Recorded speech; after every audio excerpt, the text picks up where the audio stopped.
Alright, hi, what's up? So if you have seen my previous electronics related videos or videos shot over here in this workbench, you would probably notice that the camera angle was from the sides.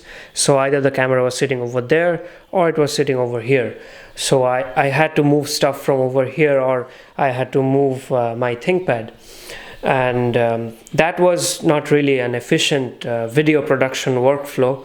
I know that those are big terms for such small videos, but hey, for the lack of a better term, I must use them because a term does not exist for a light version of video production workflow.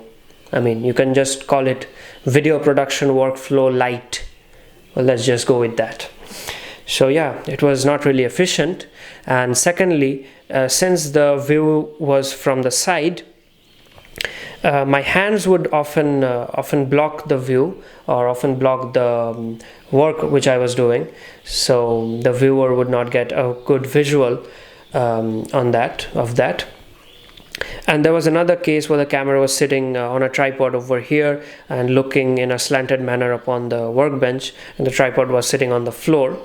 In that case, the entire tripod and the camera setup was in front of me, and I did not get a good visual on the work which I was doing, and I had to work around the tripod with my hands, and that was really cumbersome and also not very efficient.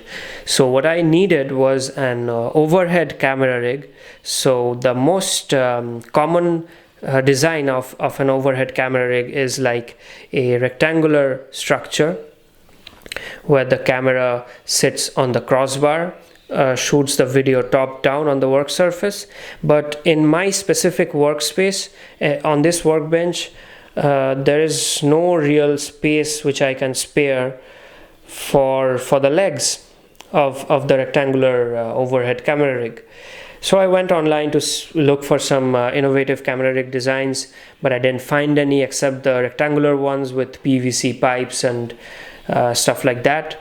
So I improvised, and I improvised based on my situation and based on the resources I had, and I designed this and made this.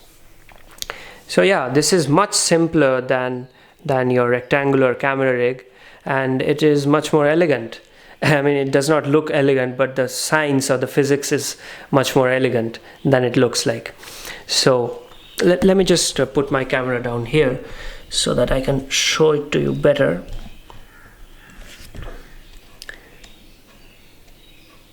Do we have focus? Yeah, probably.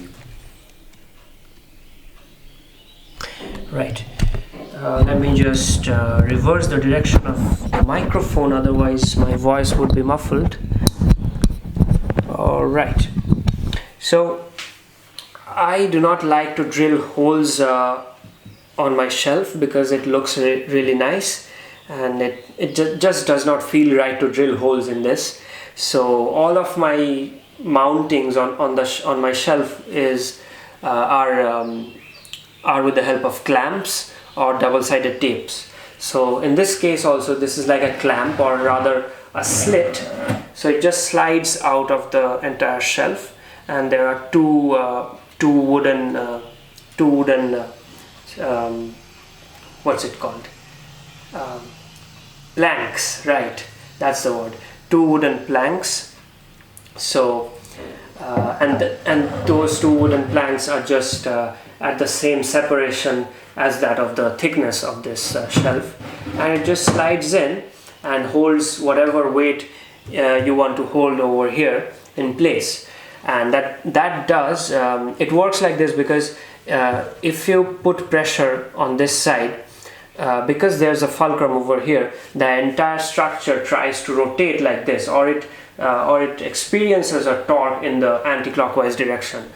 But because of this bottom arm or the bottom plank, that torque is being countered with the normal force which the bottom arm is experiencing from the shelf. So it blocks that or it restricts that rotational motion, and it holds the entire structure in place. And also this camera head, if you may call it, this contraption which is holding the camera in place, can move front to back, and yes, one does need two hands to move it from front to back because well, there is a significant amount of friction between these two wooden pieces, and I didn't really get time to sand them down and add the finishing touches. I may be painting this black even if I get time. So yeah, I made this today morning, and I'm shooting this video in the afternoon, so yeah, there was not much time to finish the entire product, but I just wanted to share this build because I'm really happy with this, and designs like this, designs like these make me happy. And yeah, well, the primary reason I'm happy is because I didn't have to drill holes, and this entire thing works. And if you have doubts regarding the weight carrying capacity of this structure, then I would answer that by placing this 3 or 4 kilos of soil and earthen pot and plant on top of this structure. So yeah, there's a camera, a 500D, and 4 kilos of plant and earth, and it can stay here for days. I'm really confident about that. So right now my 500D sits over here, and this is not my main video shooter or my photography camera. This is rather my astrophotography camera. This has the IR filter removed from inside, from on top of its sensor.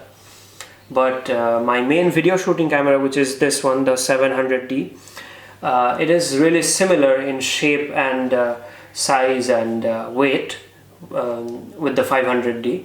So this is what it will look like when my main camera is sitting on this structure.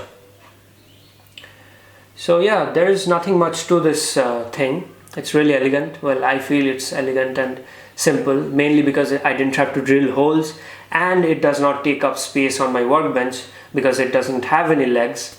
And if you need an overhead camera rig where you have a small workbench but you have a shelf, yeah, please make use of that shelf. And if your shelf has a good depth, and in my case it is 1 foot in depth, so yeah, that's a good depth. So you can make use of that depth and mount stuff over here. It may not be a camera, it may be a light, it may be a microscope, it may be whatever you want to mount. So yeah, that's about it from this video. And did I cover everything? I touched upon the physics behind it. I showed you how it looks like and how the camera head slides. So yeah, that's about it. So I'm gonna sign out. Hope you have a good day. All right, goodbye.